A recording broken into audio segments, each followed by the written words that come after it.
My name is Jamel, but most people know me as Mel the Boss. I'm from the Bronx, New York, a block called Lyman. I'm 35 years old. When I was 17, I made one of the most baddest decisions in my life. I ended up taking a life at 17 years old. But let me backtrack. Like before I even get into that, let me tell you about things that led me up to that point. Like I didn't start committing crime at the age of 17. Like crime was being committed long before then. Like I grew up on a block and I'm from a place where crime is actually idolized. Where like if you popping if you actually take a life, if you scamming, you robbing, you doing all these different things, right? So growing up on my block, Lyman, you know, I really found myself with a bunch of people who had the same ideology, like mine. And we grew up thinking that these things was cool. So we never fully looked at it as something being bad. This was actually a lifestyle that we bought into, that we bled for, that we cried for, that we knew no other way. You know, growing up in the Bronx, the Bronx is actually one of the most poorest neighborhoods in the United States.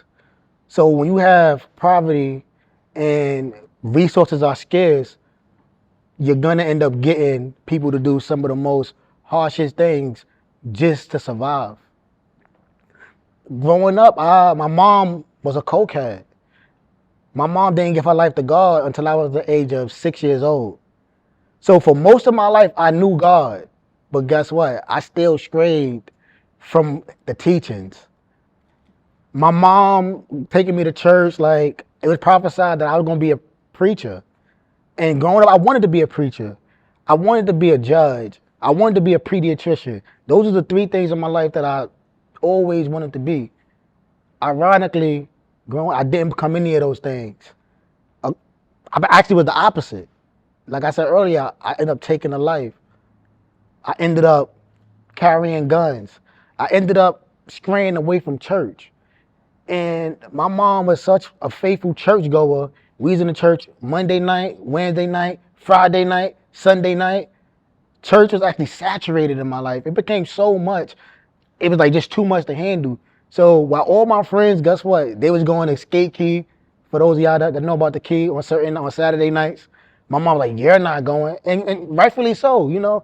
I'm 10, 11 years old trying to go somewhere where the devil's playground.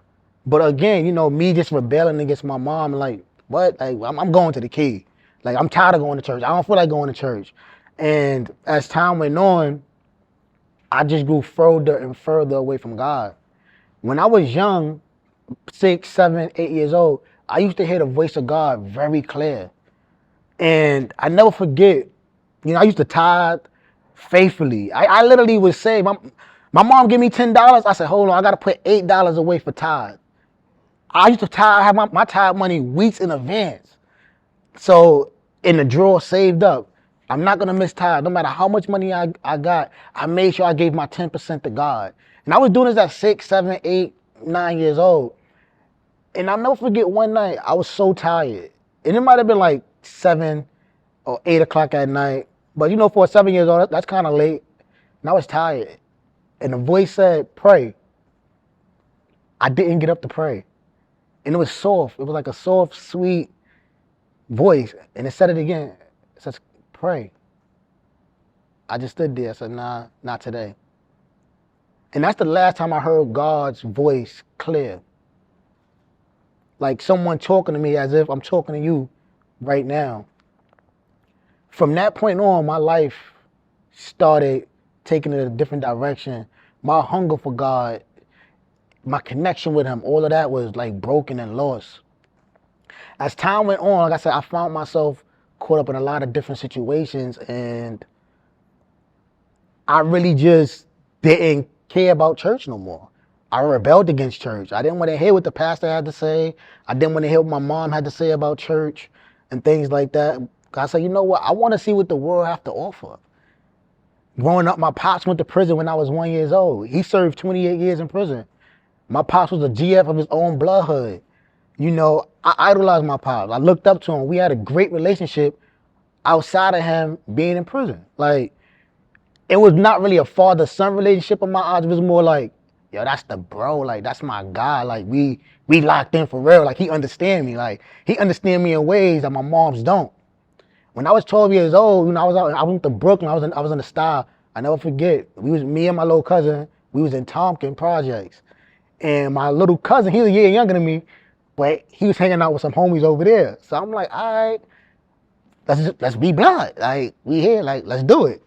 They're like, all right, I want to be blood. Bet. They jumped us in, and that day we became G-Shine. Now, mind you, I didn't know no codes. I didn't know no lingo. I didn't know nothing. All I knew was the handshake. I was blood, and my little blood name at the time. I go back to the Bronx. They're like, you G-Shine. Like, when you became blood, like when this happened? I'm like, nah, I turned blood in Brooklyn. I said, bro, you a Brooklyn blood?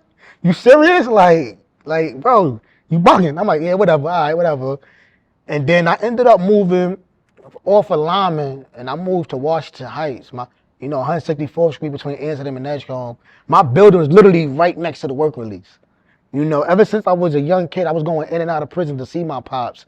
Like, I was taking my pops to bag at a young age. Like, I was literally cooking crack in my grandmom's crib, bagging it up, putting it in the loonies. Literally, I was so small. Like, you see, I'm small now, but I was small. I'm talking about at 6 years old, I could literally pull a diaper on and pull it off.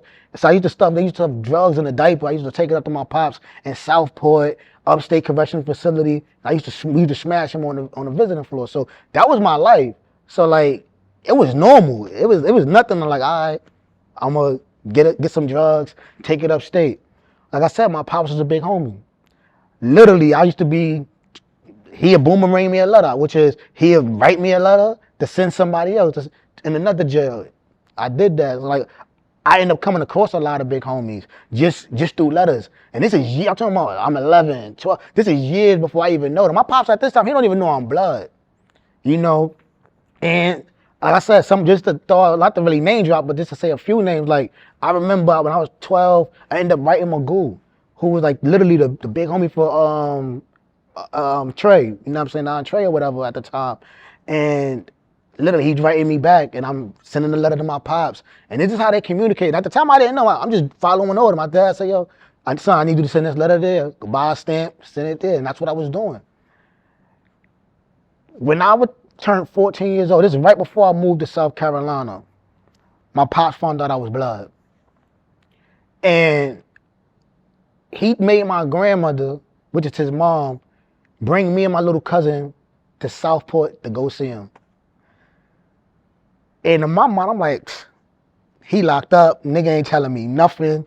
I'm in the streets now. I'm selling a little bit of drugs. I got weed at the time, that's when Piff was popping, had the haze and all that. So I'm like, I'm lit.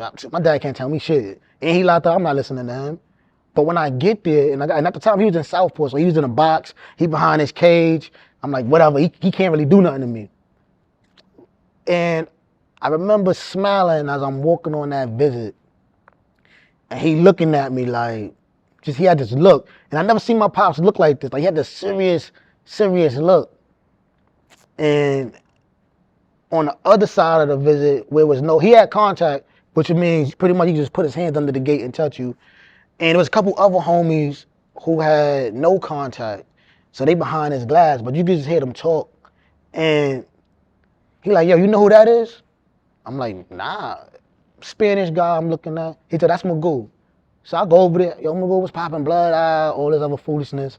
And he salutes me. And so he like, oh, that's the little homies right there. You was telling me about, like, yeah. I'm about to have a serious talk with them. So he sits down. He like, yo, you blood? I'm like, yeah. Like, he like, why? Like, what set you are? Like, I'm G-Shine. Like, what makes you become blood? Like, why you want to be blood? I'm like, because this is like everybody in my neighborhood blood. This is what it is. Like, this is what we do.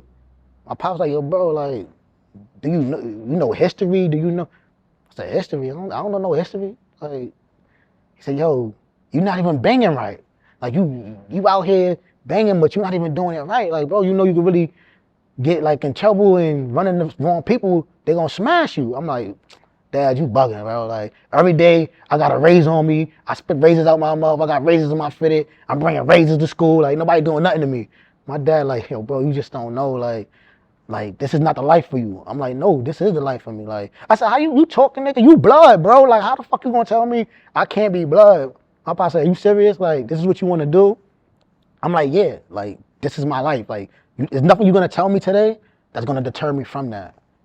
And he was like, yeah, you know what? If you're gonna do it, you're gonna do it the right way.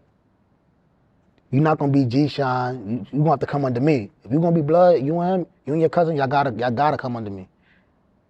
And I'm like, I bet. Like, I didn't care really what set I was, because the sets didn't mean nothing to me, to be honest. I was just blood. Like, that's all I knew. And at the time, he was like homegrown bangers, and he had his, like I said, he was the GF of the hood. He said, yo, I got you. So I'm like, I bet. He said, you got to put in work, though. I said, put in work? Like, all right, I'll fight. You know, I don't mind cutting somebody. Like, I'm doing that anyway. Like, I don't care. And he like, all right, we gonna see, whatever.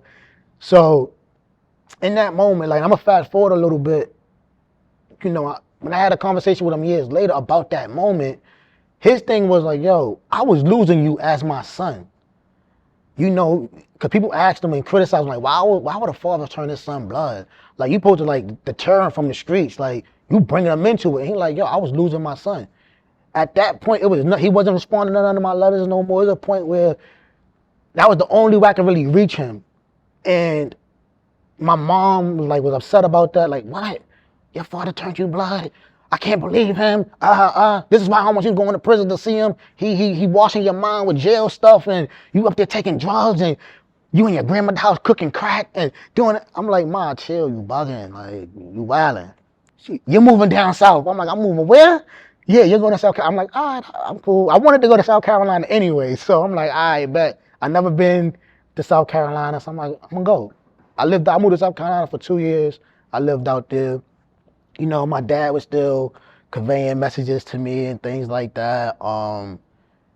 One Christmas, I ended up going to Baltimore. And during this time, this is when it was like the whole, you know, like, you can't be on the East Coast, came in the West Coast set. So in Baltimore, it was literally a lot of like Black P Stone, Bounty Hunters, all these West Coast sets and stuff like that. And they wasn't jacking us. They was like, yo, you what? Nah, like, we don't jack that down here. So and I'm telling my dad that, he's like, yo, listen, if you can convert that neighborhood and bring them home under us, I got 5 stars for you right now. I wrote him back. I said, yo, done. I had this shit done in a week. I was just talking on my ass, though. I didn't really think I'd be able to pull it off, because at the time, I'm only 15 years old. These are like grown men, people in their 20s, 30s, 40s. And me and my cousin went over there. I showed them a letter. I said, yo, listen, I got a letter from the big homie. If y'all don't straighten this shit up, y'all all gonna get smashed. Like, they gonna come through and wet this whole shit up. And they like, what? Like, what? They jacked it. And they said, yo, like, what do we gotta do? I said, yeah, y'all not even on the West Coast. How y'all gonna claim all these fucking West Coast sets? And they're like, yo, we gonna come home under who, though? I said, y'all gonna come home under me, but yo, the GF, y'all gonna be under him, really, though, but I'm gonna be your first line of response. Like, y'all report to me. They're like, yo, but you don't even live out here. I said, don't worry about it. I'm gonna be out here every weekend.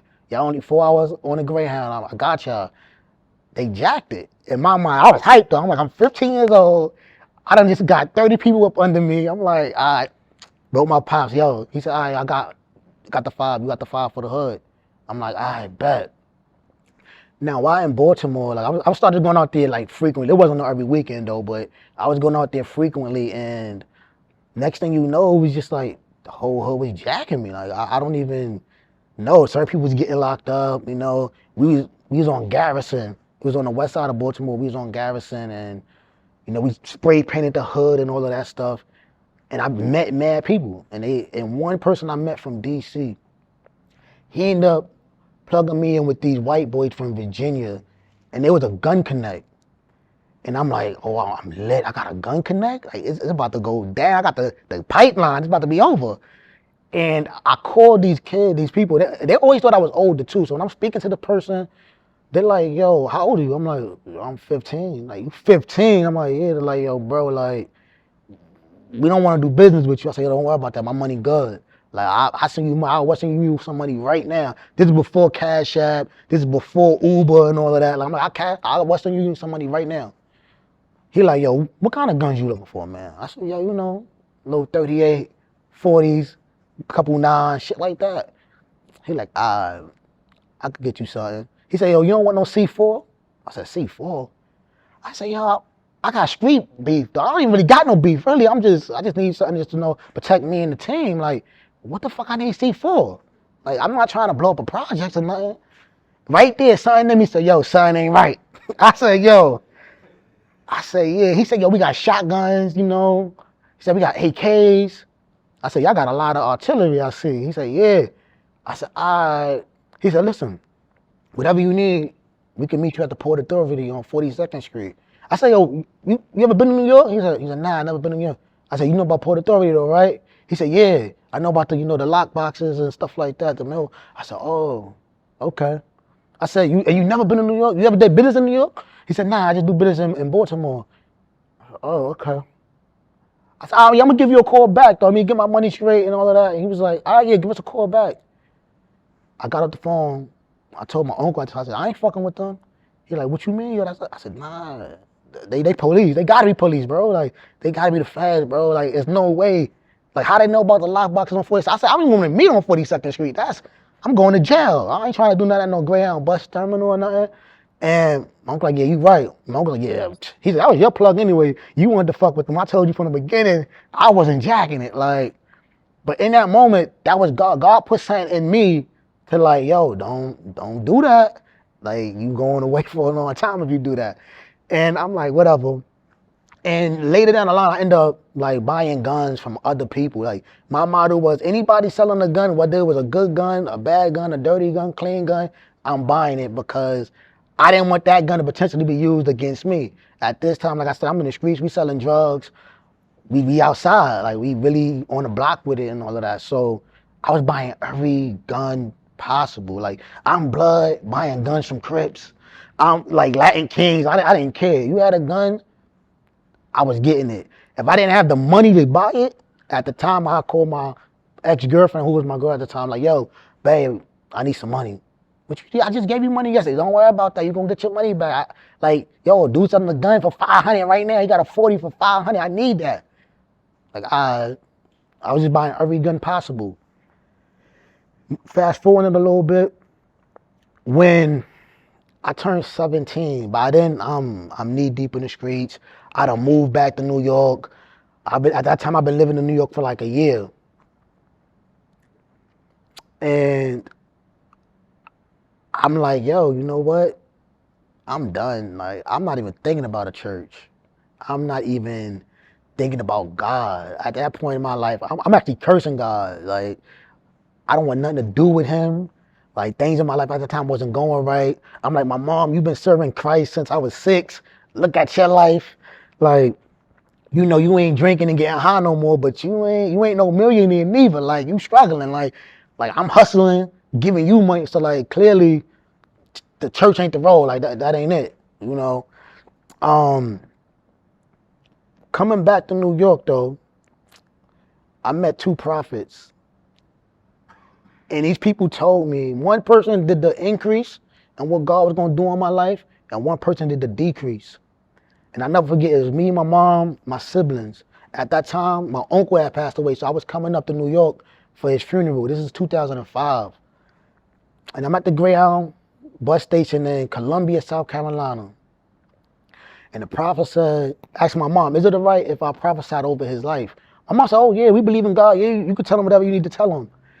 And one literally like said, listen, God gonna do a lot of great things for you, you know. Like, I see you preaching, you called to preach. I'm like, yeah, my mom's tapping me like, you hear that, right? Now, you know you've been called to be a preacher. I said, yeah, I know, Mom, I know, yeah. Stuff is going in one ear and out the other. And the guy said, listen, you're gonna do a lot of great things. You know, you're gonna touch lives, you're gonna do all of this stuff. And then the other guy that did the decrease came to me and said, but if you're not careful how you choose your friends, you're gonna end up where your father is. My eyes got so big at that moment, and my mom looked at me and tapped me like, what do you mean? Like, well, you know his father's like, yeah, his father's in jail doing a lot of time. You're gonna end up like that if you don't take heed to what I'm saying. He said, but somebody's gonna come to you. You're gonna meet an angel. An angel is gonna come to you and pretty much gonna tell you the same thing I'm telling you. So I'm like, all right. At that time, like I had goosebumps. I'm like, yo, like what? Like I'm into like my dad. In my mind, I'm like, I ain't never ended up like him. Like he in jail doing 28 years. He's done. Like I'm never going to jail. Like I literally, my motto was I would die in the streets. Like I would shoot up with the police before I go to jail. I'm never going to jail. And literally, when I got to New York, we literally got off the Greyhound. We flagged down a yellow taxi cab. We going to get in the back of the taxi, and the taxi driver like, no, you sit in the front. I looked at him like, sit in the front? I'm sit in the front. He's like, yo, sit in the front. I sat in the front.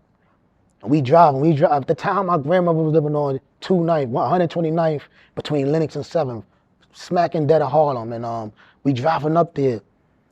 And the guy said to me, he said, listen, if you're not careful how you choose your friends, you end up in a lot of trouble.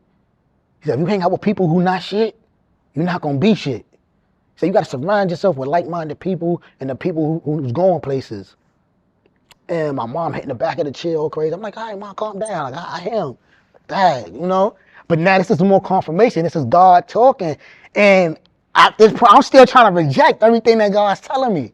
Why? Because I already got it in my mind. I'm coming to New York, you know, to be the biggest drug dealer, biggest gun salesman in the world at the time. And it didn't work out like that. He gave me a tape, literally a cassette tape. At the time, this is when CDs was popping, the iPods and stuff like that. I'm like, what I'm gonna do with this tape? Like, I don't even own a tape player. Like, he said, don't take this. When you get the chance, whenever you do, listen to this.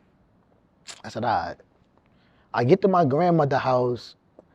First thing I see, you know, my family hugged me, but I see a cassette tape player. I'm like, oh. My mom said, there you go. Listen to it. Listen to what the man was telling you. Listen to it. I'm like, all right, man, whatever. So I listened to it. And I don't even remember what the tape was talking about. That's how much, like, it was just one ear and out the other.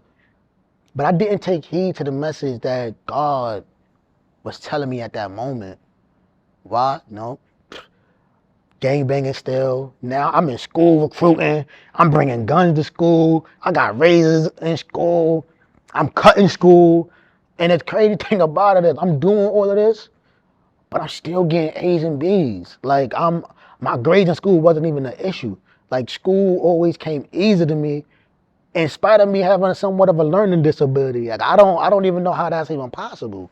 Like that's how I also know that it was God, like always having favor in his hand in my life. So, like I said, I was cutting school and things like that. And the day that my life took a turn for the worse was I got a phone call from the homies. And these is my drops. Like I'm not even from their neighborhood. They living in Harlem. Like at the time I was living in Washington Heights, and I don't know nobody from their block. I just know them. And they called me early in the morning. And this is when the Boost Mobile, the church was popping, you know, I get the chirp and all that, the bloop bloop, you know how it go. And they like, yo, pop out. Come. They wasn't saying pop out at the time, but I'm just saying that for now. They're like, yo, pop out. Like there's a party in my neighborhood. And I'm like, what? Something in my spirit was like, it wasn't easy. Like I was just like, nah. Like I didn't even want to go. But I'm like, damn, I ain't been in a party in like a week and a half. I might as well go. And my grandmother literally was like, listen, if something in your spirit, if something in you saying don't go, don't go. That's God talking to you. And I'm like, Grandma, you know, I said, I ain't been out in a week and a half. Like, you know, I've been coming home, so I think I'm going to go. She said, all right, if that's what you want to do, go. But if I was you, I wouldn't go. I hit my mans up like, yo, bro, I'm going to pop out. What time the party is tonight? He told me. I said, I'm going to pull up in Harlem a little early, though, like, come get y'all, you know. And then at the time, I was supposed to meet my girl from Lyman at the time. I'm like, she said, yo, you coming to see me today, right? I'm like, yeah, baby. You know, I'm coming. I know I'm not coming because I'm going to the party. I'm like, I'm coming. And I wanted to link my other little joint from Harlem at the time, too. So I'm like, yeah, babe, I'm coming to see you. I promise. So, you know, it's starting like 12, 1 o'clock. She said, yo, baby, you ain't on the block yet. What's up? I'm like, yeah, you know, I'm coming. Trust me, I got you. I'm coming. Just give me some time. You know, I was out all night. I'm tired. 5 o'clock rolling. I'm in Harlem now. I'm lit. She like, yo, where you at? I said, oh babe, something came up. I gotta run to the block in Harlem, you know. Take care, son. I'm coming though.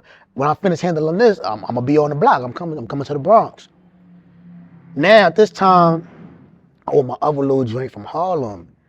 And she's like, yo, what's up? You spending that at my house? Now I know I can't spend it at her house because I gotta go see my other boo in the Bronx. Like I gotta see my wife. So I'm like, yo, nah, but I'm gonna go to this party though. She's like, you going to that bum ass party? I'm like, yeah. So yo, don't go. Like skip the party. You know, come vibe with me. Let's chill. You know. I'm like, nah, I'm gonna go to the party. She's like, yo, nah, don't go. So I got a bad feeling. I don't think you should go. Now in my mind, I'm like, you just saying that because you want me to spend time with you. Like I ain't even trying to do that. And plus, spending time with you, I gotta spend the night. I can't even spend the night. I go see my boo. So long story short, I ignored them. I'm like, yo, nah, I'm not spending the night. She's like, all right, whatever. She has a little attitude, but we end up hanging out or whatever. And then I end up linking everybody to go to the party. So before we even go to the party, so now I post a link, you know, my Uncle Wes, my son J Rose, God bless the dead, K-Shine, and all of that. Like we all up there, they all on 164th between ends on my block. So I'm like, I'm gonna link y'all. I told them about the party. They're like, oh yeah, we gonna come. So I'm like, yo, I'm about to come up there with the homies. You know, we gonna mob down there together. They're like, I bet. So when me and the homies get up there, now my block on Uptown is hot. So, you know, I got the gun on me. So I'm like, yo, I'm gonna put the gun in the mailbox. Like, so that way, you know, the D's run down, like I'm good. So I throw the gun at these clown niggas. They see me do it. So I throw the gun in the mailbox and all of that. And then, like I said, K-Shine there, my uncle, everybody right there. You know, I introduce everybody. They're like, yo, we ain't going to that party. I'm like, what? Yo, we out. They're like, yo, nah, bro, we got these other little slides. At the time we saying slides, joints, whatever. We like, yo, we got these slides. You know what I'm saying? Yo, we about to go pop them. Yo, fuck the party. Yo, ditch these niggas. These little niggas is dirty. They're like, yo, they dirty. Ditch them niggas. Yo, come with us. I'm like, nah, but I already brought them uptown. Like, I already told them I was gonna go. They're like, yo, bro, we got these bad joints, bro. They said bitches, though. He's like, we got these bad little bitches, bro. Come with us. I'm like, I'm gonna go to the party, then I'm gonna come over there. They're like, all right, bro. They say, yo, listen, we ain't holding nothing for you, bro. Whatever's left, if the fat joint is left, that's the one you getting. I said, nah, I ain't gonna do me like that. I said, if it's that bad, I'm gonna go back to that party. We laugh or whatever. So they leave. They all go to the joint crib. I go with them to the party. As soon as I get to the party, there's a security guard there. And he like, yo, you, say, I look like trouble. I said, trouble? But backtrack real quick. I went back and got the gun out the mailbox, obviously, and I put it in my jacket. This is when the pals was popping. You know what I'm saying? I had a nice white pal on, got the joint on. And I wore some 10, or I mean, if I had some Air Max on, some white, blue, and gray Air Max 95, some nice blue jeans and all of that, with a nice pal. And they literally like, yo, y'all look like trouble. I said, look like trouble? Like, what you talking about? I'm here to have a good time. They said, yo, man, I don't even have to let y'all in. Y'all look like y'all got guns on you. I said, man, we ain't got no guns. I'm doing all the talking. He like, yo, you sure, man? I said, yo, we good. He said, yo, they just had a fight. And they talking about how they gonna come back and shoot this shit up. That ain't y'all crew, right? I said, nah, man. I said, I wasn't even here. I don't know what you're talking about. We going to party. I see these girls that I know from school. So I literally stopped to talk to them. So I'm hollering at them. The bros, the homies, they go to the back of the party. My back is turned to everybody. And I'm talking to the joints. And they like, I'm not in there no more than 10 minutes. I ain't get one dance. Nothing. I ain't even get a bottle of water. Next thing you know, I'm talking to them. They're like, yo, your friends, look, they fighting. I turn around. I'm like, damn. I'm just looking at the fight though. I'm like, all right, they look like they handling themselves. So now the fight is coming towards where I'm at. And I'm like, all right, the homies is doing good. I'm proud. I feel like a proud father. I'm like, they might drop. I'm like, yeah, they doing good. Like, all right, they holding their own. Shit quick started getting spooky. Like, niggas started looking shaky. And then I literally see one person reach. Like I said, at this time, our phone wasn't in our pocket. We used to always keep our phones on our belt loop and all that with the clip. So I see a person reach. And my mom like, oh, he got a gun. So I pull out. Like, there's no hesitation. I just start firing. Like, I shoot one kid in the head, he dropped. The other kid got shot in the face, he dropped. One of the homies that drops, he got hit in the neck, he fell on the floor. So I ran, like I'm dumping, I'm running to pick him up. So I picked him up, he fell. I picked him up again, he fell. I picked him up the third time, he fell, I left him. I said, yo, we out. Like, shit was getting crazy, it was a lot of shooting. Come to find out, I was the only one shooting. Like, in my mind, like, this is how the devil worked. Like, you couldn't tell me they was not shooting at me. Like, I'm like, nah, like, this is crazy. So I run, I leave him. The rest of us, everybody's in panic. Like, and no lie, like, at the time, and I only had a 380 on me. So it sounded like just balloons popping. So it wasn't even no loud crazy. It's just like balloons popping. So it wasn't too crazy, but they saw that spark and they knew, like, yo, it's going down. Like, yo, we out of here. So everybody running mobbing. And I didn't see this part, but during my trial, I realized this. The young man who got shot in the head, God bless the dead and all that, he was getting trampled. So every time he would try to get up, people were just stomping on him and running all over him. And then when I got out the party and I'm literally running towards 7th Ave, and I see another childhood friend. I'm looking dead at him like, oh, that's the bro. That's Butter. That's A Butter right there. Like, he don't know what just happened. He just see everybody running out of there. I'm literally running towards A Butter, bro. Like, I'm running towards him. I literally get like right here, and I lean in. I'm looking, like his features just changed. I said, oh, no, that ain't A Butter. I break out. I run downtown. Now I hit my own wall. Like, yo, take me off speaker. Like, yo, wow. I said, yo, I just aired it out. And at that time, y'all know that's when that Kiss song was popping. Yo, when I come through, air it out, play the sideline, observe how a real nigga aired out. So like that was like my anthem. Like almost every party I was going to, I was strapped. Every new gun I was getting, I was dying to bust it.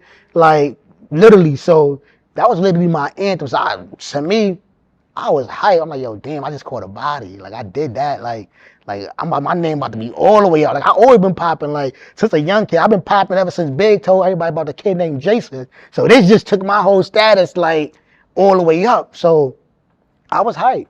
And again, that's the devil playing tricks on me, having me thinking me doing crime and sinning is popping and all of that. But anyway, so I runs downtown. I want to phone my uncle. My uncle like, yo, you just did what? He only 2 years older than me. And I'm like, yeah, yo, bro, I just caught a body, bro. He said, nigga, yo, you bugging, bro. He said, yo, we gonna come get you. So him, K-Shine, they come get me. K-Shine, he have no idea what's going on. You know, he didn't even know I just aired the party out or nothing.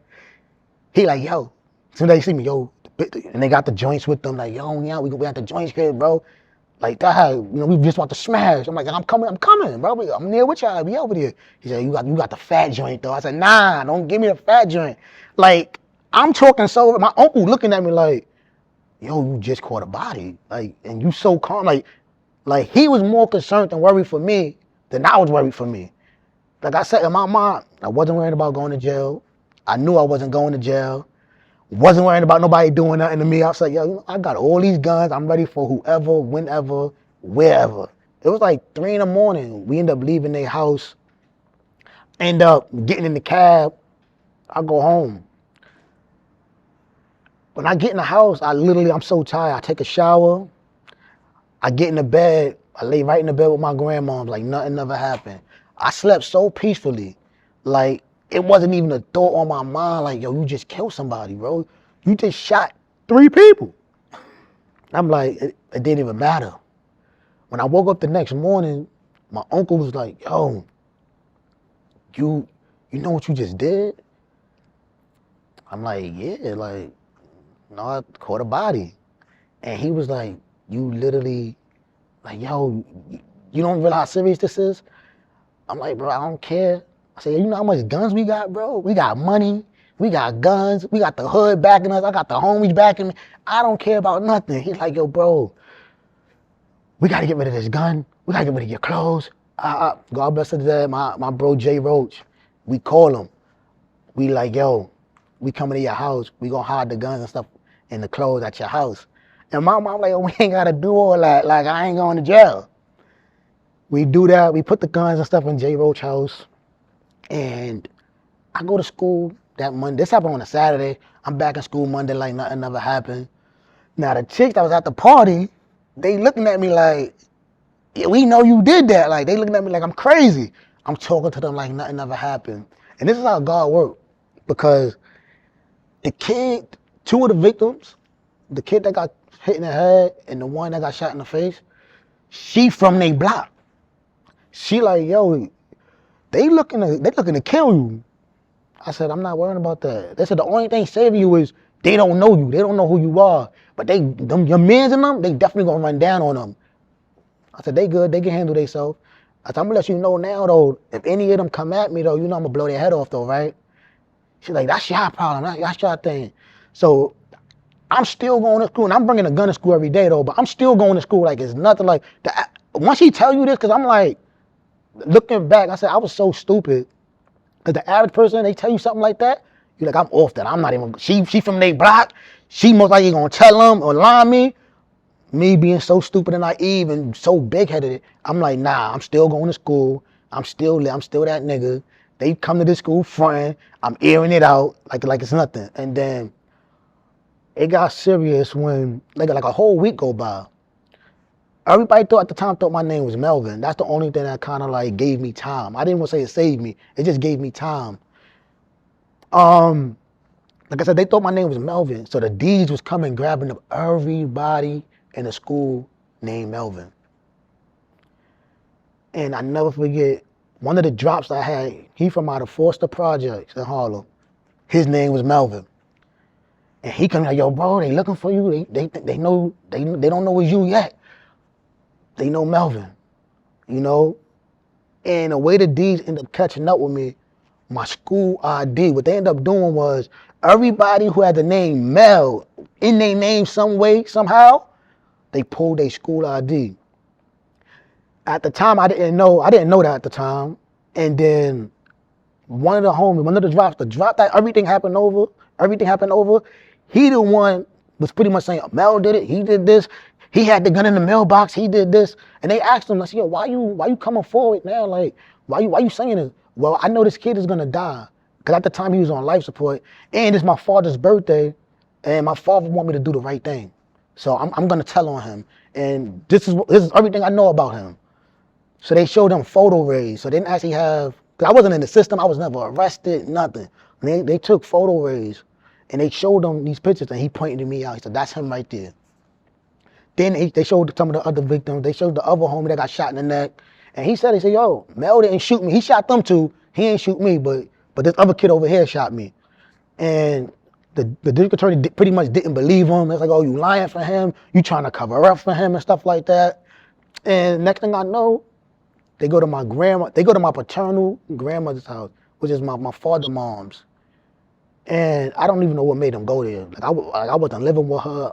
They went there and that's when my grandma was like, gave me a call, yo. They want you for a murder. I said, a murder? She like, yeah. She said, what you gonna do? I said, well, I gotta go. She said, I'm gonna take you to Baltimore. I'm like, all right, let's go. And I take with me a tech. I had a tech with a banana clip at the time and a .32 handgun. So I take that with me out there.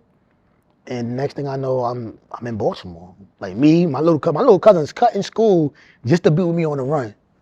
And we out there, like we mobbing, we good. I got the homies out there. And then I get a call. So the detective went to my mom's house in South Carolina. And they told my mom, like, yo, these are the people that's telling on them. And my mom don't know these people. So when she's saying certain names, I'm like, it's like, it has to be true. Right then and there, I said, you know what? Fuck blood. I'm dropping my flag. I'm done with this. So I go to the homies. I tell them, like, yo, I ain't blood no more. They're like, yo, what happened, blood? Why you ain't blood? I'm done, bro. Niggas just telling. And then mind you, I'm in Baltimore. Got everybody thinking my name Tyrone because I'm on the run. So, and actually my cousin, one of my other cousins from New York, his real name is Tyrone. So I got his social security, his birth certificate. So I'm really have a new identity. So I tell them, yo, I ain't blood no more, y'all, you know. So they want to know the reason why. I'm like, yo, I'm just done, bro. Like, I've been doing it for a long time. I only been blood since 12. I'm only 17. So I'm like, in my mind, I'm like, yeah, I've been doing this for a long time. And they're like, all right, yo, we respect it, blood. I said, y'all hold the hood down. You know, y'all got it. And then, fast forward a little bit, they end up finding out I was in Baltimore. So I thought I was being smart by not using my cell phone, going to the payphone, you know, to call people. And I was calling girls from New York. I was calling all kind of people. My mom in South Carolina, and they was tracking me through my phone record. They ended up raiding a house in, it was Columbus Street, Dallas, Texas. I've never been to Texas a day in my life. To this day, I've never been to Texas. So I don't know how to even get the address to this Dallas, Texas, Columbus Street. They raided that house. Kind of found out I wasn't there. They look into the phone records. They realized, they pinned that, oh, he's calling from a payphone in West Baltimore. They start digging deeper. Oh, he has an uncle who lives in West Baltimore. Oh, he has to be here. This is where he at. This is God showing up for me again. I met one of the homies out there, sister. She was 10 years older than me. I was 17. She was 27 at the time. I was sleeping with her, and she came to pick me up. As I'm in her car driving off, I see the black Suburbans pull around the block. Literally, I'm looking in the rear view. My eyes got so big. I'm like, oh. She pulls off. That night, I ain't even thinking about the Suburbans no more, you know. I'm with her, we chilling. My cousin with me, he spent the night, he's sleeping in the living room. And the next day, you know, she's like, you know, you gotta go home, you know, you have fun. I'll drop you off back where you was at. I'm like, all right. She take me back to my uncle's house. When I get in the crib, like, everything is like in disarray. I look, I'm like, what's going on? But nothing is really missing. I'm like, things is just thrown all around. I look at the top, on top of a locker he had, and my tech was gone. I'm like, yo, the tech is gone. I'm like, nah. I'm like, hold on, this shit ain't adding up. The 32 is missing. I'm like, my uncle clothes. I'm like, what the fuck is my uncle doing, yo? Like, damn, he just like he throwing his clothes around and shit. So I go in the other closet, and I reach inside, but the banana clip to the tech is there. I'm like, that don't make sense. I'm like, all right. I said, let me call my uncle. He at work. I called my uncle. He on the phone whispering, yo, don't go in the house. I said, what? He said, yo, don't go in the house. I said, nah, I went in the house already. Yo, I've been out. Yo, you gotta clean up. Like you got everything up. He said, no, listen, bro, the cops just grabbed me up. I literally just left the precinct from last night. Come to my baby mom's house. And his baby mom lived around the corner. That's when things got real for me. I'm like, they came to Baltimore, like my heart racing. I was already just in the house. So I go to his baby mom's house, and he's like, yo, bro, they got the gun, they got all your clothes, they got all your money, everything. And I'm like, damn. So literally all I had at that time was what I had on my back. Literally. And I'm like, damn. His baby mom at the time, she literally just became a CO. And she was like, listen, you in the streets, you know, I'm from the east side of Baltimore, you know, I get it. All I could give you, I don't got no money for you. I got a gun for you though. I give you this. She gave me a 40, like 14 shot 40. It was chrome at the top with the black bottom. The safety was a lemon squeeze in the back, like, and I never forget, like, I'm like, oh yeah, I'm lit. Yeah, give me that. She gave it to me. She said, listen, you can stay at my house. I'm on vacation right now. You can stay up at my house until I go back to work. After that though, you gotta leave. You can't stay. I said, I'm cool. And like I said, I'm dead broke. My uncle pretty much he was a mailman, like, so he had a federal job. He on the verge of losing his job because he harboring a fugitive. So everything around me in my life is just crumbling. It's chaos. Fast forward it a couple days, the girl I was dealing with, her mom's ran a laundromat in the plaza. So I go to the laundromat because I needed to holler at my uncle or whatever. I wanted to just go back to New York at the time. And she let me use her phone. I called my uncle. And then he said, oh, meet me over here. So I'm walking out of the plaza. The D's is right there. The Suburbans, they right there. A lot of the officers back is towards me. There's only one officer, one detective that was facing me. When I walked and I hit the corner, he looked, me and him, we literally locked eyes. Like, he looking at me like, and he smiles. I froze up for a second, but I didn't want to turn around, because if I turn around, he gonna snatch me, because I look obvious. So I'm gonna walk by and play like it's cool. I walked by him. 5 minutes later, he called my mom's in South Carolina. He said, yeah, I just saw your son. My mom said, oh, you got him? Like, he's arrested? Where I got him at? He said, nah, I ain't arrested him. But I saw him though, I let him go. Like, I ain't even bother him. She said, why would you do that? Like, she said, because I don't believe everything that they saying he did. He too small, he just looked too innocent. I don't buy it. And I didn't find that out till after I was locked up. Because like I said, at this time I wasn't calling my mom. No, fast forwarding again, I get back to New York now. I'm in New York. I brought the gun with me. And I'm in New York for like 4 days. I called my girl at the time from my block. And she like, listen, I got $5,000 for you, but you gotta wait till I get off work to get it. At this time, she's working at a KFC in Mount Vernon. I'm like, damn, you can't. She's like, yo, I'm gonna be in the hood at 10 o'clock. I was staying at this crib in Parkchester on Metropolitan Avenue, and I was supposed to go to California with somebody else who happened to be on the run for a murder. And he like, yo, we're gonna go to Cali, we're gonna be good. And he was like, he was an older gentleman, so he was real calm. I'm like, I bet we out. Let me just get this money and then we gonna go. I supposed to link up with her at 10:30. So I'm literally, I got my clothes ironed out. I'm about to jump in the shower to get fresh, throw my little cologne on. And the people I was staying with, the lady, her boyfriend opens the front door. They startled the police that was in front of the door. The police, they froze. I'm looking, he's stuck. Like, he's not, I'm looking outside, you know, he on that weed, that nigga high, that nigga bugging. What the fuck wrong with this nigga? He wilding. All I know, I see him fall on the ground. I look, like, he wilding, like, I just hear a bunch of commotion, and they rush the house. They got the ballistic shield up and all that. They got the mask on. They guns out. They're like, Freed, put your hands up, put your hands up. I was standing up. I sat down so quick, my hands up and all of that. One detective, he grabbed me, he pistol whipped me. I thought I got this getting this scar right here. He cracked me in the head with the gun, threw me on the floor. I didn't even know I was bleeding. I thought he punched me. I didn't even know he hit me with the gun. And they were like, where the guns at? Where the guns at? I said, well, I ain't got no guns. I don't know what you're talking about. He's like, where the guns? I'm like, I don't got no guns. They lift me up. And when he lift me up, I went to go look. I couldn't see nothing out my left eye. I started panicking. I said, oh, he punched my eye out my socket. Like, I said, nah, this nigga must hit hard. Like, I started panicking. But out of my right eye, I looked down. I see nothing but blood on the floor. So they start wiping my face, and I can start seeing. I said, oh.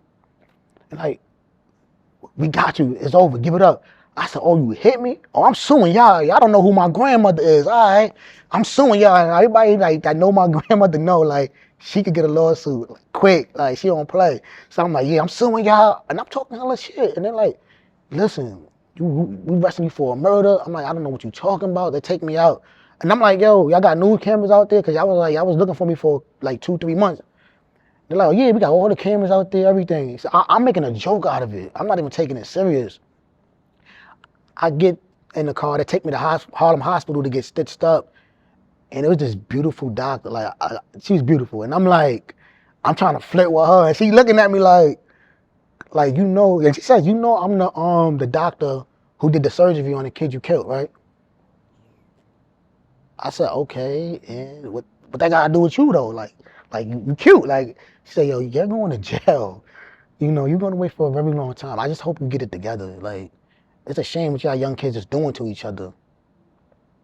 I'm like, whatever, all right. Like, you know, I felt she curved me, so I was in my feelings, like, whatever. And they take me to the 32nd precinct on 135th Street. When I walk in, I see this big poster. Like, I'm talking about, yo, it's so big. Bin Laden poster was so little next to mine, and I'm looking like, I made it. Like, I'm a legend. Like, yo, I got a big one. I said, y'all got a copy of that? The detective said, yo, you want a copy of the wanted poster? I said, yeah, give me a copy. I want it in color too. So he like, all right, he literally bought me a copy of the wanted poster. And I'm laughing. Everything is a joke to me at this time. He sit me down. He like, yo, what happened? Like, I need to know what happened. And I said, listen, man, I don't got nothing to tell you. I don't know. And he like, you going away, man. Like, clear yourself. I said, I don't know what to tell you, man. I don't got nothing to say. I said, I need a lawyer. You got a lawyer for me? He said, that's your right. He said, but look, let me show you something. He pulled out 65 statements. And I'm reading through them. I'm like, all right, yeah, like, this don't mean nothing to me. This person don't know me. Like, he said, yo, this person was the one you shot the person. I said, I didn't shoot nobody. He said, I got a statement for you. This one right here, I know gonna have you confess. He pulls out a statement from my grandmother. Boom, I look, my eyes and heart drop. In that moment, I felt a sense of betrayal. I'm looking like, my grandmother, this the same lady who raised me. Yo, we don't fuck with rats. Kill rats. I don't like rats. You know, rats will put your father in jail. And I'm looking at this, and I'm looking at her statement. But I gotta keep it together because I'm fronting for the police. And I'm like, and your grandmother said, she's a fucking liar. I don't know. I don't even need to read this. You could take that. I'm like, all right, you want to play hardball? All right. They send me, fast forward, I go to Rikers. They send me to Rikers Island. And that's when I become somebody totally different on Rikers Island. But it was actually in line on things that I was doing in the street. But at the time, jail, prison, I wasn't accustomed to that living, that lifestyle. And next thing you know, I'm 17 years old on Rikers Island fighting a murder charge. They charged me with murder, 2 counts of murder in the second degree, 2 counts of attempted murder, 1 in the first, 1 in the second, 2 counts of assault in the second and third degree, criminal possession of a weapon. And the judge told me, says, listen, if I was you, I would cop out because you're facing 60 years to life. Do you know what that means? I said, yeah, life. She said, no, it means before you're eligible for a parole board, you would have to do 60 years in prison. If you get found guilty and you blow trial, you go to trial and blow, that's what you're facing. I said, all right. She said, you don't want to cop? I said, no, let's go to trial. My dumb ass go to trial, and I had a legal aid lawyer. And it's crazy how God worked because they was offering me 20 to life. When I heard those numbers, I just think, with my pops, I said, he has life. I cannot be like that. No way. I said, I can't take it. I'm 17 years old. I can't even, that's more time than I've been alive. I don't even know what 20 years look like. I said, nah, I'm not taking that. Let's go to trial.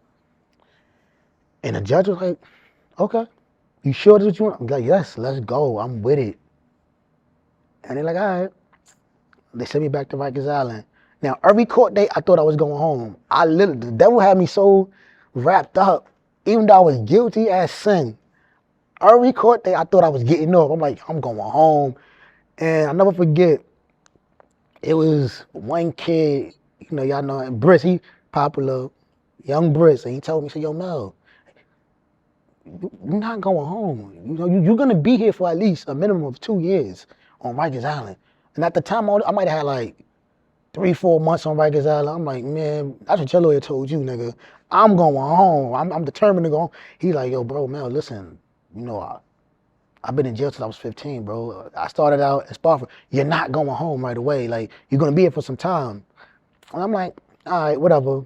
So at this time, I'm still not even accustomed to how jailing is. You know what I'm saying? Like, I'm like, yo, I'm still kind of like fresh to Rikers Island. Like, I don't even really have, my weight ain't even all the way up yet. Like, I'm not even a household name on Rikers Island yet. And next thing you know, I go to Capital Restraint, and there's a bunch of YG dudes there. Now, if you know, my neighborhood was kind of like beefing with the YGs and stuff like that. So I never turned YG, but I ended up being cool with a lot of them. And I'll never forget this one day, and this is the day that actually I said, oh no, I gotta start turning up. Like, the way I was doing it on Rikers Island, little fights, this ain't gonna cut it. And we was playing Skelzy in the day room, and one of the YG dudes ended up bumping the patia table, which is a Spanish gang, and a bunch of knives fall out. And at the time, like I said, the gunners, the YGs, they was running the house, and one dude in particular was like, "Yo, Mel, stay right here, yo. In 5 minutes after this, you gonna want to be YG, bro." I'm like, "Well, all right." So I got a front row seat. I'm sitting down. They came in the day room. They popped on one Pontiac kid. They knocked him smooth out. One hit, he on the floor. The other two YG dudes get on top of him and just start stabbing him. I'm talking, they stabbing him in the face and then like the neck and torso area. They stabbing this kid like 13, 14 times. And I'm looking, like I'm smiling like yeah. But deep down inside, I'm like, yo, I'm gonna die in jail. And I'm like, nah, this can't be me. I said, nah. And that it hit a switch in me. Like in that moment, something it died. Like whatever little bit of humanity that I had died in me. And I said, you know what? It's over. I'm not. I ain't never gonna be like him. I'm never getting stabbed up. Before I let somebody do that to me, I'm wilding. Like I'm stabbed them up first. And then the kid came to me and was like, "Yo, see how we put it in, right? You sure you want to be gunner?" I'm like, "Nah." I said, "Yo, you know, I rock with y'all, but like I can't, cause like if I go home, I can never come to Patterson. Like I can't chill in Patterson, bro. Like you know, I'm loyal to my hood." He's like, "Now I respect it." And as time went on, you know, as I was dealing with them, I ended up getting control of one side of capital restraint. Me and bro Tornado, and we ended up birthing our own gang, and it started out playing. We started joking with the YG dudes and like, yo, you know, we bosses. We send y'all niggas to go do the shooting. And they're like, yo, stop playing. Y'all niggas stop playing. And I'm like, nah, like that ass, like, we gonna send y'all to do the shooting. And I never forget, it was this Latin King, but my bro Trigger. And, you know, he was running around, yeah, yo, we YBs, you know, we bossing. I'm like, yeah, we bossing. Now, like I said, we playing around in the house, and you know, me and Tornado, we be joking. There's nothing serious about it. And Trigger ended up going back to population. And he turned all these Latin King dudes YB. And I don't, like I said, I'm starting to go to the visits. They seeing me. They're like, yo, what's bossing? I'm like, yeah, what's bossing? Yo, YB's up and doing all of this. But to me, it's still a joke. Like, I'm like, yo, like, it's crazy. And, you know, Tornado going to the visits, same thing happened to him. And one day we go to the visits, and I'm talking about, it's so many people up there talking about they YB. They're like, yo, what's Boston? I'm like, what? What's Boston? I'm like, yeah, us, you know, us, we Boston. And there's a lot of gunners up there. They looking, they smiling, like, y'all crazy. And then I get back, I'm like, yo, bro, we gotta put some order to this shit, bro. We gotta organize this shit. Literally, me and Tornado sat up all night. 24 hours, we formed a gang. Within 24 hours. And by this time, I'm talking about, it swept Rikers Island so, it was like wildfire, the way it spread. And then next thing you know, I'm the big boss Mel. Like I'm from being Mel to the big boss instantly. And I'm like, oh, okay. And one thing about, like when the devil give you power, it's such a psychological that you don't even want to give it up. And it's not even real power.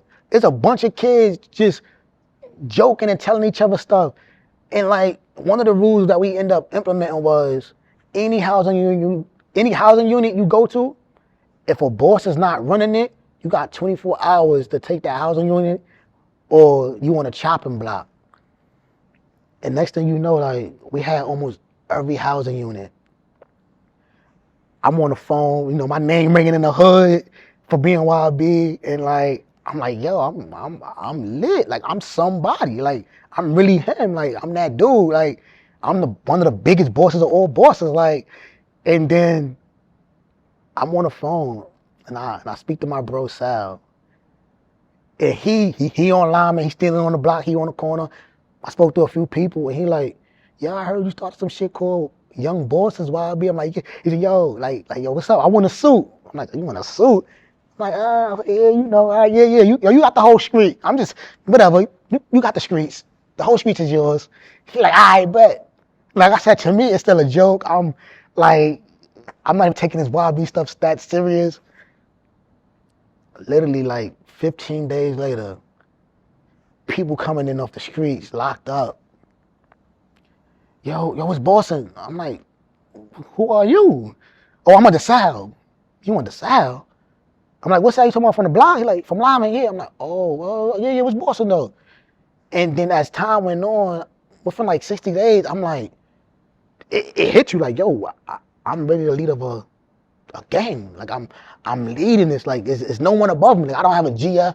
Like it's just me and NATO. And then we implement, a couple other people, my bro Ty Wild, Trigger and stuff like that. And it's like, yo, we running the whole organization. We have literally people in the streets, people I never met, people to this day, I don't even know. You got celebrities, you got all these different type of people jacking something that I created as a joke. When I look back in hindsight, it's sad because something that I created as a joke caused so many people their life. And whether it was to the prison system, whether it was to death and things like that, or people end up getting hurt in the process. People got shot, some people shot people. It was a lot, it was madness. And this was something I was championing. Like, yeah, this is what we do, we bosses, this is how a boss moves. And it was just chaotic. One thing I noticed too about like with sin and just dealing with the devil, like when you're a child, you go to a haunted house, you scared. You don't even want to go in there. You like, yo, you trying to do everything not to fully walk through that haunted house. But the older you get, the more you realize like, yo, it's fake. So even if you do have a little bit of fear, you continue to go through because you know it's fake. You know at the end of it, you're gonna make it out on the other side. And that's what sin is like. It blinds you. It has you think that you gonna make it out. You got this. Nothing gonna happen to you. While all in the meantime, things is just crumbling. Yo, my world was upside down. The next thing I know, I'm going to trial. I'm running the housing units. I'm beating up people getting cut, and I'm giving out all these orders and things like that. And next thing I know, I'm sitting in court, facing 60 to life, and I blow trial. I blow.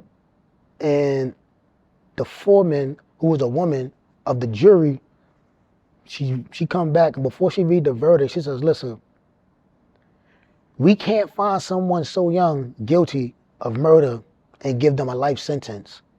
So we're going to find him guilty of the lesser included offense, manslaughter in the first degree. I was hurt. I was mad. I'm like, what?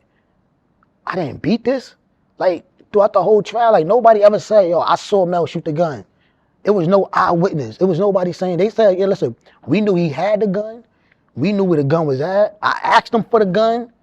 Nobody literally pointed me out and said, yo, he shot the gun. So for me, it was like damn, I'm beat this. When the foreman said that, when that jury lady said that, that was God. It is not that she didn't believe I didn't do the murder. She just looked at my age and me being so small and so young. She was like, I want to give you a shot at life. You're going to go away. You're going to go to prison. But I want to give you an opportunity to be something or to do something, to have a shot when you finish doing your prison term. And I was upset. I was mad. I didn't fully understand it. I was just so angry and so bitter. And I never forget. And at that time, when I got back, they're like, oh, you blew trial? I'm like, yeah. I was laughing. I was joking like it was nothing. And people was like, nah, you ain't blow trial, man. You lying. I said, yo, bro, I just blew trial. Backtracking a little bit, when I was in a bullpen after blowing trial, I cried. And there was a CO, a court officer there. She gave me her cell phone. She hugged me. She gave me her cell phone. She said, yo, call your mom. I called my mom. I'm boo home. Mom, this is not, I just blew trial. She said, what? She's crying. And my mom couldn't make it to my trial because she was living in South Carolina at the time. And I'm dead crying. And one of the bosses walked by. I straightened up so fast. I'm like, yeah, man, I just blew trial like it was nothing. I was literally putting on a front for everybody else, like not being true to who I was. Like, I had this image, oh, I'm the biggest boss. I gotta keep that image up. I got a reputation in my hood. I got a reputation on the island. I need money coming. I got all of these different things that's trying to keep me together when inside I'm shattered. I'm falling apart. A couple months later, like now I turned 19. So from 17 to 19 years old, I was on Rikers Island. The judge sentenced me. And when I go get sentenced, she sentenced me to 22 years in prison and 5 years post-release. All I heard was numbers. I didn't know what I got sentenced to be honest. When I got to the back, I knew I was going away for a long time. And I asked my lawyer, I said, yo, how much time did I get sentenced to? He said, oh, you only got 22 years. I looked at him. I said, what? Only 22 years? He said, yeah, we did good. I said, we did good. I said, yo, I'm 19, 22 years. What do you mean? If I wasn't cuffed, I'd have smacked the shit out of him. Like, what you mean? Now things is real. Now I understand that, yo, I'm going to prison. I'm about to go upstate. Like, Rikers Island game is over. So I'm like, yo, no way. No fucking way. And at this time, like, I'm in the mittens because I'm already got caught with razors on Rikers Island. So I'm like, there's no way. And that ain't God, he looked at me and like, I'm looking at him and I see something in this man. Like, I'm not even looking at him no more. Like I'm trying to have a conversation with God. And I'm like, God, like, you told me you'll never leave me nor forsake me. At that moment, I'm quoting scriptures in my head, but only because I'm in a bad situation. I want God to save me. And I'm like, all of this time I was doing everything that was like so demonic and just devilish. But now I'm about to go upstate. I'm doing 22 years. I'm calling on God. So I get shipped upstate and stuff like that. I run into a lot of bosses. So I'm like, yeah, what's bossing? Some gunners upstate. So, me and some of them got like a little truce. So, now we talk about bosses to the gunners to the bosses and all of this other foolishness. And then I'm like, yo, like, I'm wilding. Like, what am I doing? What am I doing? When, like, why am I'm doing the same things that I was doing in the street. Same things I was doing on Rikers Island. And I meet a guy, I meet these people. I was on a rat hunter court when I was upstate New York, when I was in prison. And I met a lot of good guys. And the ironic thing about it is, I never forget when I was younger, my grandmother once said, God will bless you through the devil. And at this moment, I'm around people who's doing life. At the time I was in Greenhaven Correctional Facility, and I'm talking about that prison got the most lifers in the state of New York. And the people that I'm hanging out with, 50 to life. My bro Blanco had 30 to life. Other people had 25 to life. At the time, I only got 22 years. And my bro Phil, he's Jimmy Lee, co-defendant. They part of the original Real Rock Steady. And he was good with law. I'm like, yo, Phil, I need you to get me home. Look at this paperwork. And he looked at it. He said, I can't do nothing with this. You good, man. You in a good situation. I said, what you mean I'm in a good situation? I got 22 years. What you mean I'm in a good situation? He said, look around you, man. He said, a lot of us, we ain't going home. He said, we've been in prison longer than you've been alive, and we still here. And you're still going to go home before us. He said, you don't think that's a blessing? I said, hell no, that ain't no blessing, man. I got 22 years. What you talking about? He said, oh, all right. He said, yeah, now mind, these is dope. These people getting high, they sniffing dope in the yard, literally in the middle of the yard. We sharpening knives every night in the yard. And I had an opportunity to apply for college in Greenhaven Correction Facility. And I applied, went to an interview. I didn't get accepted. I was crushed. I'm like, what? Like, they don't know who I am? I'm the boss. Fuck they mean they don't want me in their college? Fuck their college, huh? Whatever. And one of the other brothers who was on the court with me, he got into college that year. So the following year, they were like, yo, you signing up for college, right? I'm like, yeah, I'm signing up. But I had no intentions on signing up because that rejection, that being let down or whatever, like, it hurted me so much. Like, I was scared to be rejected again. That denial letter, like, it did something to me. I'm like, nah, I can't do that. I can't put myself through that again. And They was like, yo, you signed up, right? I'm like, yeah, I got the application, I'm gonna sign up. But my bros, they knew I was lying. They knew I wasn't gonna sign up. So my bro Mo, he was the guy who got in the year before me. He said, listen, I'm bringing you an application. I said, all right, I'm gonna fill it, I'm gonna mail it in. He said, no, you're gonna give me that application. So Prince, my bro Sal, not the same Sal I was just telling y'all about, my bro Sal Lavaco, Blanco, they sat me down on the court. My bro Chris Zito. Come on, these are Spanish people and Italians.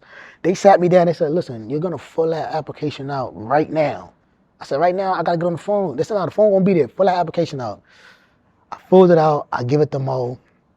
And they're like, yo, why you don't want to go to college? I'm like, man, I don't got, fuck college, man, I don't need no college. I got my GED, that's all I need. And they said, all right. And my bro Sal Lavaco gives me this paper, and it was a copy of Plato's Allegory of the Cave. When I read it, it changed I ain't gonna say it changed my life, but it changed my perspective on things. And funny thing is, I didn't fully understand the story right then and there. I read it, I took some things from it, but I didn't fully comprehend it. And then I applied, I wrote the essay, they liked my essay for college, they gave me an interview, I got an acceptance letter to get into Bard College. This is 2012. And I'm like, yo, I'm in college. Like, I'm really in college, I did it. But if they had not pushed me, if they hadn't sat me down, that's God, like, sending people who, mine is not really on college, but one person who's in the prison yard getting high, robbing everybody, sharpening knives every night, you know, sat me down and said, yo, you're gonna do this. And when I asked them, after I got in, I asked them, yo, why did y'all do this for me? They said, yo, we came into prison young too, man, and we see that, you know, you don't have life. You have a date to go home. You may not like the time you got, but you have a date to go home. Why wouldn't we want you to be in a better predicament and situation than we are? So you gonna go home, you gonna have to come back and take care of us. We still gonna be here if we don't make the board. And I'm like, wow. You know, and I thought that was dumb, but that was God using them for me to go to college and for me to just get my life on track. A year and a half, 2 years into college, I finally, like, I'm done. You know, I still talk to the bosses, but I'm like, hey, I ain't jacking. It's whatever. I don't care what people think about me. I'm in college. I see a bright future. This is what I'm doing. I ended up getting my bachelor's degree in liberal arts with a concentration in social science from Bard College. The following year, I got accepted to New York Theological Seminary to do their master's program. I finished that up in 2020. So when I left prison, I ended up walking out of prison with a master's degree. Someone who went to prison who didn't even finish high school. Like, I literally, I was in what, 9th grade going to 10th grade. I got left back in the 1st grade. I ain't tell y'all that. And then when I moved to South Carolina, they held me back because they said New York curriculum is not on the same level as South Carolina curriculum. So I had to repeat a grade when I got to South Carolina. So for someone who was considered having a learning disability, who needed resource room, who actually was supposed to have been in special ed, but my mom just never filled out the paper for me to go to special ed, to go into prison at 17 years old, to now finally walking out of prison with a master's degree. That's something that's not me, that's God. Like, I couldn't do that. Like, that was God. I'm just reading things I didn't even understand. Like, you know, when I first got into prison, you could ask Amanda Vladik, who was literally my first professor. She didn't think I was gonna make it through the first semester. She said my writing was so bad that there was no way I was gonna be able to obtain an associate's degree. Years later, I done published a book. I done got my degree, my master's. I've been featured in a documentary other than this one. So God is just doing a lot of amazing things. How did like studying for your masters and learning more about God like soften your heart and So it didn't really soften my heart, 'cause like my heart, by that time, like my heart was already softened. Like I already started gaining my humanity back, like when I was working on my bachelor's degree. And I was just literally, by that time, I was like growing closer to God. And it's when I was in prison, only 3 gospel songs that I will always play. And mind you, I grew up in church. So I knew a lot of gospel songs, but for some reason, I could not think of any of them. It was only 3. And one was Never Would Have Made It by Marvin Sapp. Another song was Because of Who You Are. I'm not sure who sings it. And the third song was I Need You Now by Smokey Norfolk, I think his name is. Every time I went through something, I would play one of those 3 songs, or all 3 of them songs. I would cry. Sometimes I would cry in silence because I can't even shed. I cried so much that I didn't even have no more tears to shed. You know, being in prison, you got a lot of alone time. You in that cell, you locked in. You know, you spend more time in a cell than you do anywhere else. And you get to know yourself very intimately. You really get to see the depths of who you are as a person. And the only way to make it through that, for me, was talking to God. Really having conversations with him. And I told myself straight up, God, when I get out of here, you get me through this, I'm going to serve you. I said, listen, this is what I need, though, from you. When I get home, I need a church. I need a good church to go to. I need one, proper mute, good church. Like something like what I grew up going to. I said, listen, I need a woman who's in church, God. You got to bless me with a wife who goes to church, who's going to help me with my faith. I need that. I said, and I need anything that's not of you to be pushed away. I said, don't put me back in the fire, God. I said, because if you put me back in the fire, you know how I'm going to respond. Like, I'm not going to allow somebody to do something to me. I'm going to serve you, and I'm all for you, but there's a lot of things, God, that have not completely died within me.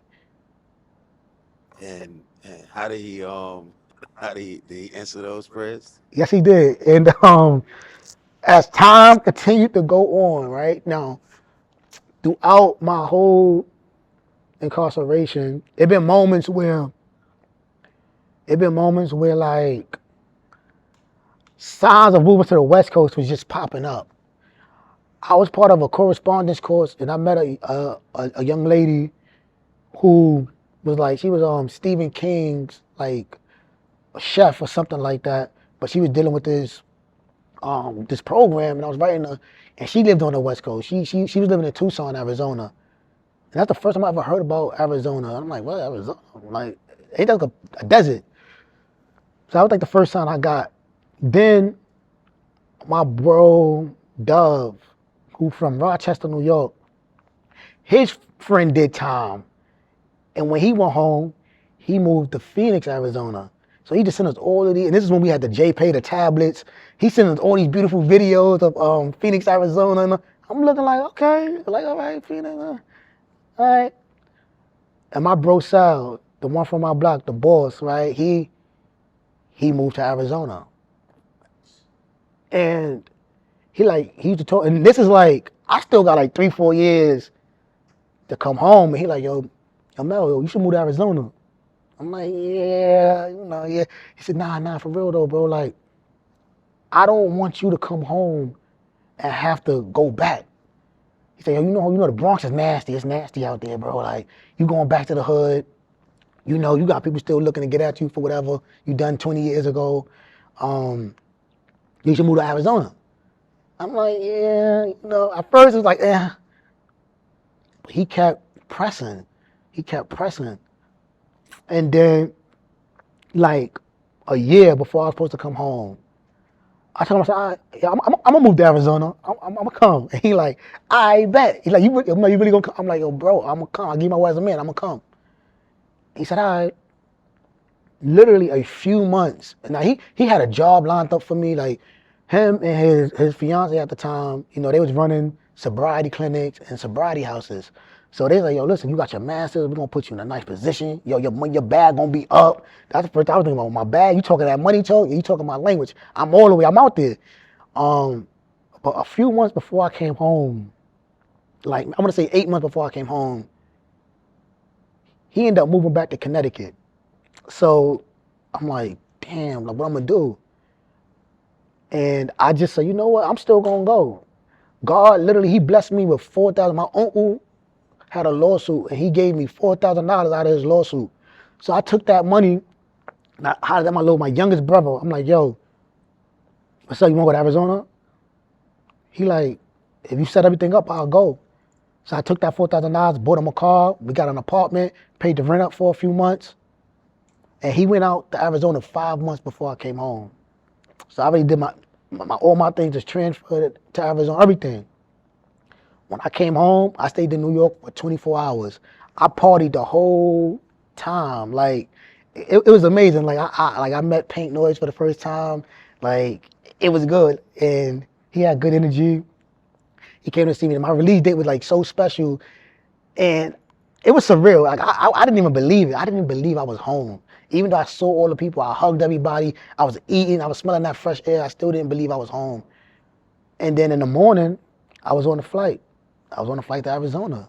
And God used Sal to like, because the seed was already planted, but to really plant that seed and like allow it to grow.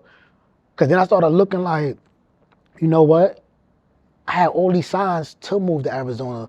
I'm talking 10, 11 years before I even knew I was coming home. You know, God allowed me to work on myself long before I even came home. And now that I'm home, it's like within 30 days, I started working at a school for children with autism. With 8 months, they was trying to get me to sign a contract to be a special education teacher. And what, 6 months, I had my own apartment. Within 9 months, I ended up buying a car.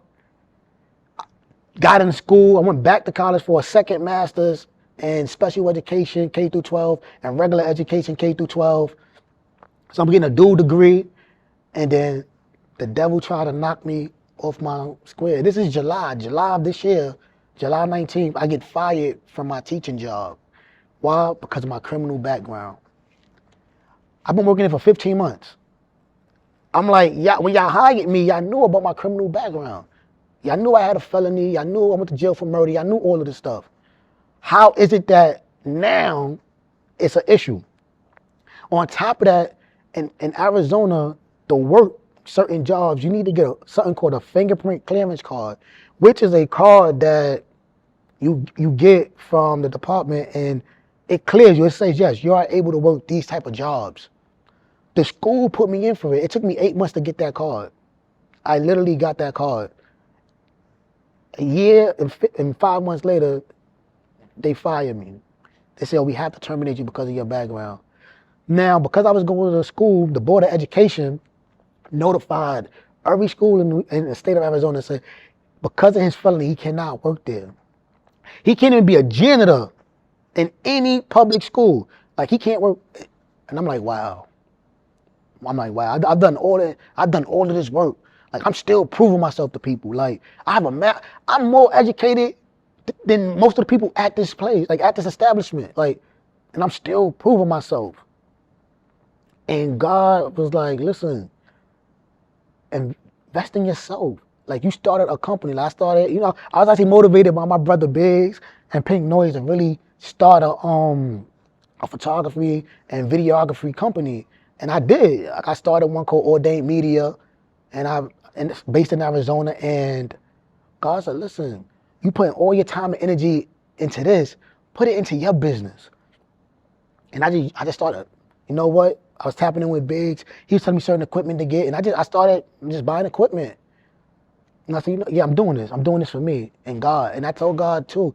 I said, listen, I want to grow this business, but I want it to be for you. Forget me.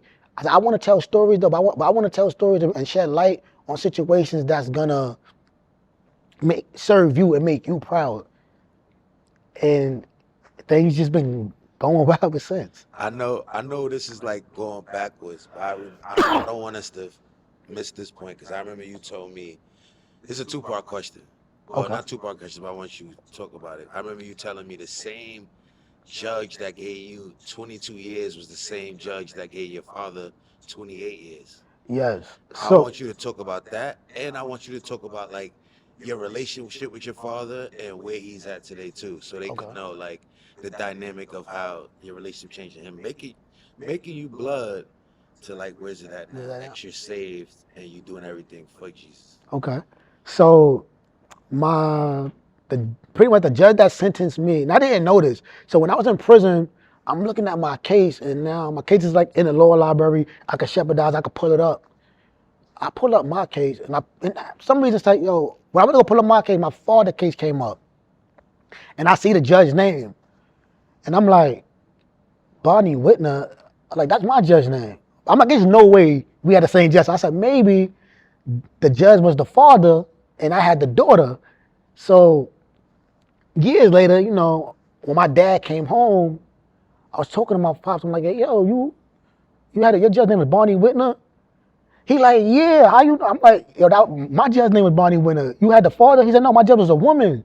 I said, my judge. So he's like, that's crazy. We had the same exact judge. I'm like, yeah. I said, and now she sentenced him 20 years before she sentenced me. Right there, when I tell you me and my father's life is identical. I say generational curses are real. It's real. Listen what I'm telling y'all. My dad went to prison at 17. I went to prison at 17. He went to prison for murder. I went to prison for murder. He originally was sentenced to 26 years, but he ended up cutting his lawyer in court after he blew trial. So he got sentenced to that amount of time. I originally got sentenced to 22 years, but in 2009, I got my case overturned somewhat, and they gave me a modification. So they gave me 20 years instead of 22 years, and that's how I'm actually home today. 'Cause I still supposed to be in prison. So he got sentenced, I got sentenced. He went upstate at 19. I went upstate at 19 years old. He was blood, I was blood. Like, and you begin to see this dynamic of father like son. The apple don't fall far from the tree. My dad, he ended up getting an associate's degree while in prison. I ended up getting degrees while in prison. He came home, when he came home from doing his time, he came home maybe, I want to say 5 years, or maybe 4 years before I came home. And he had struggles, you know, he had a couple of violations and all of that. But he's at a point in his life where he's ready to give his life to Christ. We literally was just talking maybe 2 weeks ago, and he said, like, you know, he was Muslim and stuff like that after he done dropped his flag from being blood. And he like, I'm ready to change my life. I'm ready to live for God. He said, you know, I done tried drugs. I done tried alcohol. I done tried Islam. Now I want to try Jesus. I want to try Christ. And I'm like, Dad, this is it. Like we could do this, you know. And it's crazy because he went to a seminary as well. And so he knows the Bible very well. I went to seminary. And seminary for me, it taught me a lot, like, about like how just to like dig into the Bible, how to really understand how the political and the historical aspects surrounding the Bible and what was what. So it really opened my eyes to things that I grew up in church. Like I knew the Bible, so it really just opened my eyes to see how church and state, when it wasn't separate, the impact that the state or the church had on the state, and vice versa, because they were like closely intertwined. But now that church and state is separate, you still see some of those remnants and ramifications of those things. But it allows me, like when I hear a preacher talk and you understand certain things a little differently, you know, when you have a certain level of education to understand what it is that God is really trying to tell you. It's like, I don't have to take what a preacher or somebody saying of a face value. It's more like, no, I'm tying my own relationship to God, to what this man or this woman is telling me about God. And God is just literally in everything that we do.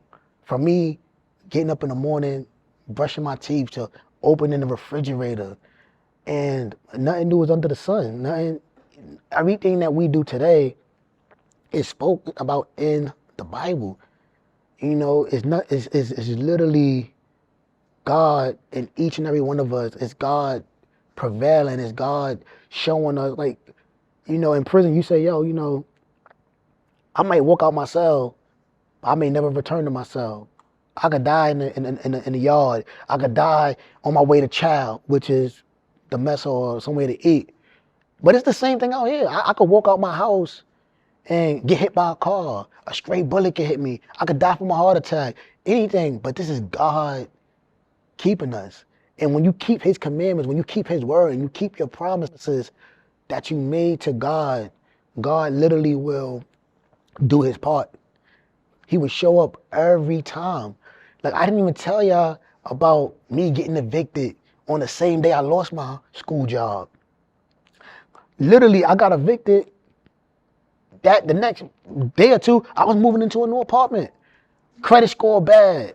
I'm like, how am I able to do all of this? God showing up every time. When I don't have gas to put in my car, God show up. Here's $20. Like, every time. God, it never fails. When I say God show up for me time and time and time and time again, that's why, like, I will never stop serving them. My relationship before used to be predicated of what God did for my mom. Me seeing her stop sniffing coke, stop going to clubs, stop drinking, stop cutting people, wilding, beating up men. Like, I knew God was real because what he did for my mom. But then they used to always tell you, your salvation can't ride on your coattail of your mom. Your salvation is predicated on you and God. And once that clicked for me, once I got that, and I tell you, God just been shining and like as a revelation. Like, everything I told him that I wanted while I was in prison, he's giving me. You know, he blessed me with a beautiful woman who's in church, you know, who's part of ministry. He blessed me with a good church to go to. And I'm talking about, this is happening so fast. I only been home a year and a half. Things is happening so fast in my life. And like, it's hard for me to keep up. And I know it's God. And God is just really having that balance. Yeah. Nah, that's such a powerful testimony, and like just the beauty of like how God will put you through all the filth just for you to get to him, like, and let all these things happen to you just to get you closer to him. And we end testimony with the same question. As you know, you've been a part helping us organize this show podcast. What's your go-to Bible verse? For me, it's not really a verse. I'm going to just say it's the book of Jeremiah. And what I like about Jeremiah, y'all know he's the one who like he walked around the walls of Jericho 7 times and all of this stuff. But it's not even that part of Jeremiah. It's a part when he talks about hearing Rachel weeping for the dead or the slain children of the city. Why I love that so much, and like, it speaks to me because on face value, you think it's, you know, a woman named Rachel crying for kids that's dying. It's deeper than that. Yes, when you go back into the Old Testament or Jeremiah's Old Testament, when you go back to like Genesis, Rachel was a woman who pretty much was given childbirth, and she wept, like it was a hard childbirth. But in Jeremiah, the prophecy and what he sees is that it's a city crying out to a nation state who's doing wrong by its people. It's literally, and at this time, you know, people are being persecuted for the name of for God and things like that. So when you see that and you refuse to be consoled or comforted by the false promises of that nation state. So when we look at like things that are going on today, and we can look at the Black Lives Matter movement, we can look at George Floyd, a great example. People are rallying, crying out because they refuse to accept the promises that the state is saying, yes, you know, we're gonna do this. We're gonna make change. We don't accept change by just accepting it. We don't take things off face value. You know, it's more. It goes back to us accepting things until we see, like, we want it. We hunger for this, and we accept change once we get change. And that's what Jeremiah is for me. Jeremiah is this, like, don't accept just to accept it or take something off of face value. No, dig deep, demand it, fight for it. You gotta have a fire for it. And when you continue to push and knock at the door, those walls will come down. And it's just what you're gonna do, how you're gonna build it back up once they do come down. What's next after that? And so for me, like, Jeremiah is that, it's that book, that I'm ready book. Like, and he was a warrior. You know, he fought for God. He fought for the army, even when he was at his lowest, even when he thought that they couldn't prevail. He followed God's instructions. He blew that trumpet. He walked around the wall. He was a great prophet. He seen things. He stood true to God's word, and God stood true to his word. As long as you do everything you got to do, God is going to do his part. So that's my favorite book in the Bible.